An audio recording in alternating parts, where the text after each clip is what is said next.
प्रभु यीशु के सामर्थ्य नाम में आप सबको जय मसीह की। Praise the Lord. आइए आज की सुबह में हम अपना ध्यान परमेश्वर के वचन की ओर लगाएं। मेरे साथ परमेश्वर के वचन को निकालिए। लूका रचित सुसमाचार और उसका 12 अध्याय वचन 15 यहाँ इस प्रकार से लिखा है। और उसने उनसे कहा, चौकस रहो और हर प्रकार के लोभ से अपने आप को बचाए रखो, क्योंकि किसी का जीवन उसकी संपत्ति के बहुतायत से नहीं होता। Praise the Lord, hallelujah. परमेश्वर के लोगों, आज 2021 में यदि मैं ये कहूँ कि धन की आवश्यकता किसे नहीं है, तो मैं समझता हूँ कोई भी नहीं कहेगा कि मुझे धन नहीं चाहिए, मुझे पैसा नहीं चाहिए, मुझे संपत्ति नहीं चाहिए।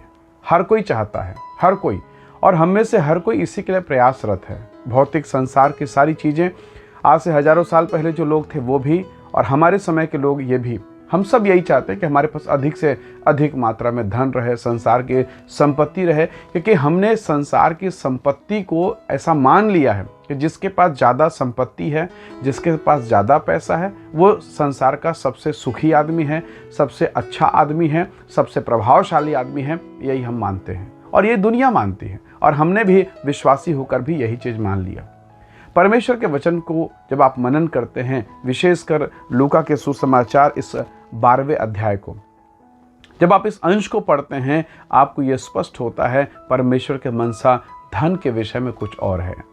बाइबल इस प्रकार से कहती है, परमेश्वर के लोगों अगर वर्तमान समय में देखें तो हर व्यक्ति एक घर के बाद दूसरा घर खरीदना चाहता, दूसरे के बाद तीसरा। आजकल ऑनलाइन शॉपिंग हो रही है, अमेज़ॉन, फ्लिपकार्ट और ना जाने अन्य नाना प्रकार के वेबसाइट बन गए हैं। आपको खरीदने के लिए बाहर भी नहीं जाना है, ऑनलाइन पेमेंट होता है, ऑनलाइन आप खरीद सकते हैं और सामान आपके घर में आपके बताए गए टाइम पर आपकी सुविधा के अनुसार आपके एड्रेस पर पहुंचा दिया जाएगा। कितनी फैसिलिटी हो गई, यानी ये पूरा विश्व उपभोक्तावाद हो गया, यानी बाजारवाद आ गया। पर प्रभु यीशु मसीह क्या कह रहे हैं, और अक्सर आप इस चीज़ को देखिएगा, जो प्रभु सिखाते हैं संसार इसके विपरीत चलता है, जो प्रभु बताएगा उसका विपरीत संसार चलता है। और आप समझ सकते हैं मैं किसकी ओर, किस तथ्य की ओर आपका ध्यान आकर्षित कर रहा हूँ। परमेश्वर के वचन में ऐसा लिखा है, यदि आप इसके 21 वचन पर जाएं, यानी 16 से लेकर 20 पद तक अगर आप देखें तो एक दृष्टांत है जहाँ प्रभु यीशु मसीह ने एक धनवान के विषय में बताया। ये धनवान बहुत अधिक पैसे वाला था, इसने खेती किसानी करी, भयंकर उपज हुआ, उपज को एक कोठरी में रखा गया, एक भंडार गृह बनाया गया। और प्रभु का एक प्रश्न था, यदि आज रात तेरा प्राण तुझसे ले लिया जाए तो फिर जो कुछ तेरा था वो किसका होगा। वचन 21 में अगर आए तो यहाँ पर लिखा है, ऐसा मनुष्य जो संसार में अपने लिए धन बटोरता है, परमेश्वर के वचन में लिखा है, परमेश्वर के दृष्टि में धनी नहीं है। तो फिर धनी कौन है? हम तो यही सोचते आए हैं कि जो इस संसार में जिसके पास पैसा है, जिसके पास धन है, उसकी समृद्धि, जिसके पास 2-2, 4-4, 5-5 कार है, चर्च में भी अगर कोई कार में है तो उसकी अहमियत अलग हो जाती है, कोई साइकिल में उसकी अहमियत अलग है। तो हमने ये माइंडसेट बना के रखा है कि जिसके पास संसार का ज़्यादा धन है वो सबसे सुखी है, शक्तिशाली, प्रभावशाली व्यक्ति है। और यही बातें सेवकाई में भी आ जाती है। मैं अक्सर 2 लोगों का अक्सर मैं जिक्र करता हूँ। गेहजी प्रभु के दास एलीशा के साथ था। एलिया ने 16 आश्चर्य कर्म, एलीशा ने 32, और चाहता तो गेहजी भी बड़े आश्चर्य कर्म परमेश्वर की महिमा से कर सकता था, परंतु नहीं। उसने नामान सुरयानी के धन का लालच किया और कोढ़ी होकर अपने घराने समेत परमेश्वर की उपस्थिति से चला गया। परमेश्वर के लोगों, आप यहूदा इस्करियोती के विषय में जानते हैं। मैं अक्सर इस बात को बोलता हूँ, संसार का सबसे बेहतरीन सुसमाचार प्रचारक प्रभु यीशु मसीह, उससे बेहतर कोई नहीं, ना हुआ ना कभी हो सकता है। उनके साथ रहकर भी यहूदा का जीवन नहीं बदला और यीशु मसीह को 30 चांदी में बेच डाला। इन्होंने अपने जीवन में परमेश्वर को, परमेश्वर के राज्य को, स्वर्ग के सुसमाचार को महत्व नहीं दिया। हाँ, ये वचन सुनते, सुसमाचार सुनते, अभिषिक्तों के साथ रहते थे, पर स्वर्ग नहीं पहुंच पाए। खत्म हो गया, सब कुछ समाप्त हो गया। आपने प्रेरितों के काम में एक अंश पढ़ा जहां एक जादूगर धन लाकर, पैसा लाकर कहता है, पवित्र आत्मा का दान मुझे दिला दो। पतरस ने कहा कि तेरा मन परमेश्वर के साथ सीधा नहीं, तू और तेरा धन दोनों नाश हो जाएंगे। पर इसी प्रेरितों के काम में एक व्यक्ति के बारे में और आप देखेंगे जिसने धन के द्वारा, डायरेक्ट नहीं इनडायरेक्ट, धन के द्वारा पवित्र आत्मा का दान पाया। जी हाँ, प्रेरितों के काम 10वें अध्याय में आप जाइए, वहां आपको कुरनेलियुस नाम के एक व्यक्ति के बारे में, एक अन्य जाति सूबेदार के बारे में आपको पढ़ने को मिलेगा। परमेश्वर के वचन में लिखा है वो परमेश्वर से डरता था, यहूदियों को बहुत दान देता था, लिखा है बहुत दान। Hallelujah, praise the Lord. और स्वर्गदूत आकर ये कहता है कि तेरी प्रार्थना और तेरे दान परमेश्वर के सम्मुख स्मरण के लिए रखे गए हैं। Praise the Lord. यानी उस दान के द्वारा, यानी धन ही तो है ना, उस दान के द्वारा आप इसी प्रेरितों के काम 10:44 में देखेंगे, परमेश्वर का दास पतरस उनके घर में आता है और वचन सुनते सुनते पवित्र आत्मा उन पर उतर जाता है। एक जादूगर है जो पैसा लेके पतरस से ही पवित्र आत्मा का दान मांगता है, नहीं मिलता।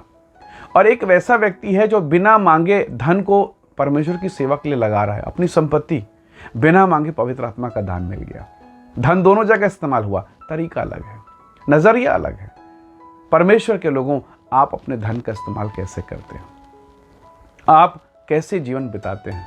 परमेश्वर का वचन हमें सिखाता है। बाइबल इस प्रकार से कहती है, अगर आप इसके 15 वचन को पढ़ें, उसने कहा, चौकस रहो और हर प्रकार के लोभ से अपने आप को बचाए रखो। किसी का जीवन उसकी संपत्ति की बहुतायत से नहीं होता। आपके पास अकूत संपत्ति है, धन है, पैसा है, सब कुछ है, पर परमेश्वर के लोगों, आपका जीवन आपके हाथ में नहीं है। पैसे से कुछ घंटे का आप ऑक्सीजन तो ले सकते हैं, पर हमेशा का ऑक्सीजन आपको नहीं मिल सकता। पैसे से एक अच्छा मकान तो आप ले सकते हैं, पर उस मकान पर, उस घर पर शांति आप पैसे से नहीं खरीद सकते। आप पैसे देकर किसी को नहीं बोल सकते कि मेरी ज़िंदगी बढ़ा दो, 15 साल, 20 साल, मैं और जीना चाहता हूँ 100 साल। क्या पैसे के दम पर यह है? जब आपको पता है कि ये नहीं है, ये धन, ये पैसा कुछ समय, कुछ वर्ष के लिए आपके लिए काम आएगा, शांति मिलेगी कुछ समय के लिए, पर ये अनंतकालिक नहीं है। और यही तो यीशु समझाना चाहते थे। एक धनवान आता है, हे उत्तम गुरु, मैं क्या करूं? मैं उत्तम जीवन पाना चाहता हूं, अनंत जीवन पाना चाहता हूं। प्रभु ने कहा, अपना सब कुछ बेच, कंगालों को दे, मेरे पीछे हो ले। इसी धन का इस्तेमाल जक्कई भी करता है। उसने कहा, प्रभु जिसका गलत करके लिया है 4 गुना लौटा देता हूँ। Praise the Lord. और इस भीड़ में वो लोग, वो 4 गुना जब उसने देना चालू किया, तो जो लोग उसको पापी बोल रहे थे जक्कई को, अभी गेट के बाहर खड़े होके वही पैसा ले रहे हैं, दे दो भैया, दे दो।